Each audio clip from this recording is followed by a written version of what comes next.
بیت المقدس کے بارے میں میرے آقا صلی اللہ علیہ وسلم نے فرمایا یہ ہمیشہ بھی یہودیوں کے تسلط میں نہیں جائے گا، یہ میرا یقین ہے۔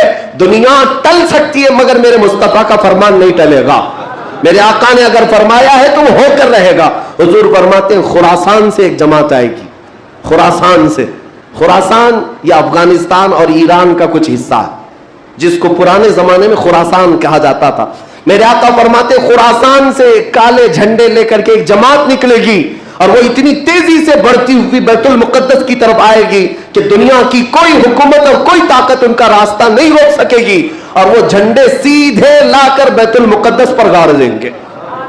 تنصب بإیلیا، میرے آقا فرماتے ایلیا یہ بیت المقدس کی سرزمین کو کہتے ہیں، جھنڈے وہاں گاڑ دیے جائیں گے۔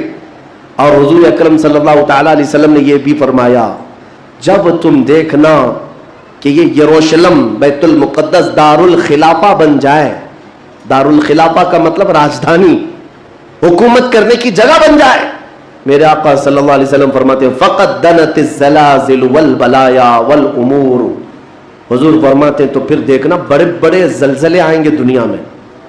جب یروشلم کو راجدھانی بنا دیا جائے دار الخلافہ، بڑے بڑے زلزلے آئیں گے دنیا میں، والبلایا اور بہت ساری بلائیں پھیلیں گی پوری دنیا میں۔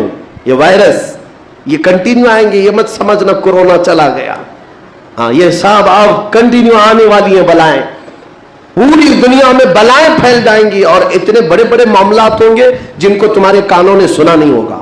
حضور نے فرمایا، اور یہ دار الخلافہ سے کیا مراد ہے؟ محدثین نے اس میں الگ الگ بحثیں کی ہیں، لیکن میں آپ کو بتاؤں 2017 میں، ابھی 3-4 سال پہلے کی بات ہے، 5 سال پہلے ان یہودیوں نے اپنی راجدھانی ڈکلیئر کر دی، یروشلم ہے، بیت المقدس ہماری راجدھانی ہے، اور سارے سفارت خانے جتنے بھی ایمبیسی ہیں انہوں نے سب وہاں پر منتقل کرنا شروع کر دیا، اور بیت المقدس کی سرزمین کو اپنا کیپٹل سٹی بنانے کا اعلان کر چکے۔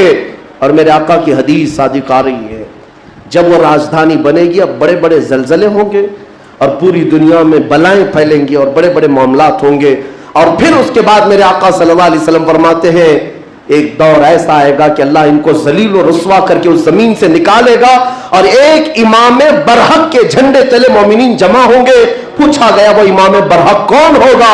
میرے آقا فرماتے ہیں وہ میری اولاد میں سے ہوگا، اس کا نام میرے نام پر ہوگا، اس کے باپ کا نام میرے باپ کے نام پر ہوگا، اور اللہ اس کو امام مہدی کی شکل میں بھیجے گا۔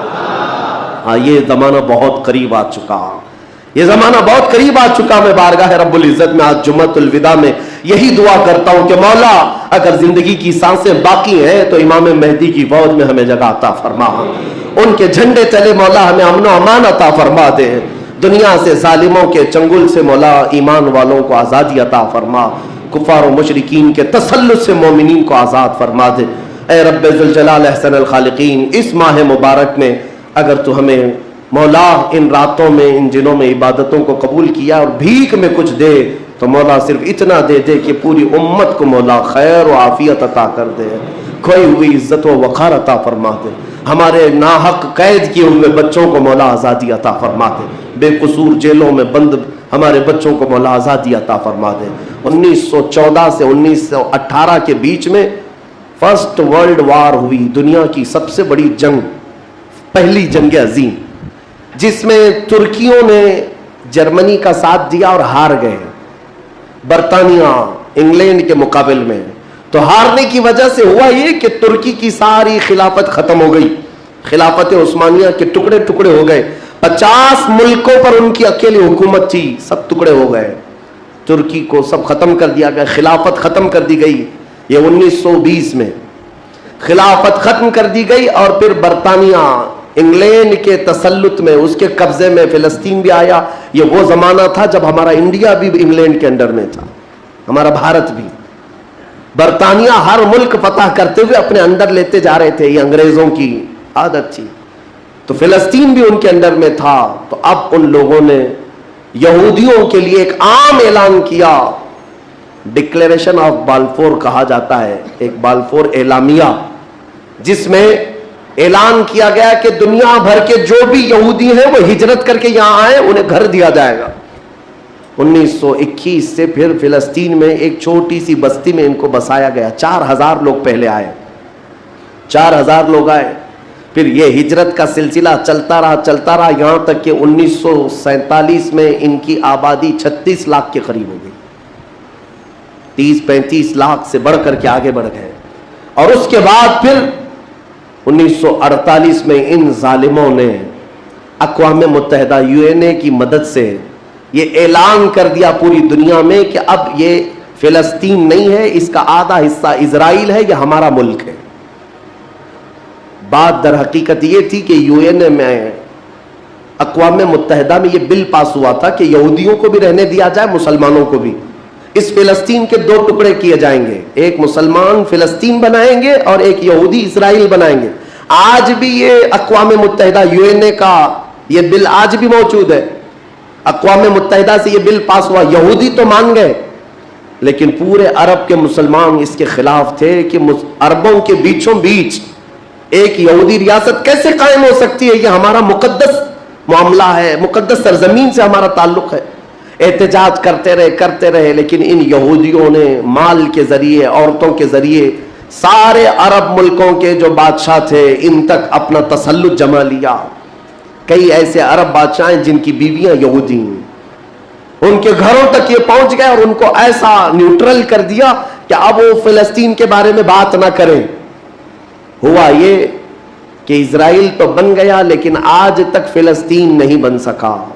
فلسطین کا وجود دنیا نہیں دکھاتی, گوگل میں چیک کرو تو نہیں بتاتا, فلسطین کوئی جگہ نہیں. میرے عزیزوں, ہر 10 سال پر یہ زمین کو ہڑپتے آج پورا وہ ارض مقدس جس کو فلسطین کہا جاتا ہے 90% یہودیوں کے قبضے میں آ گیا.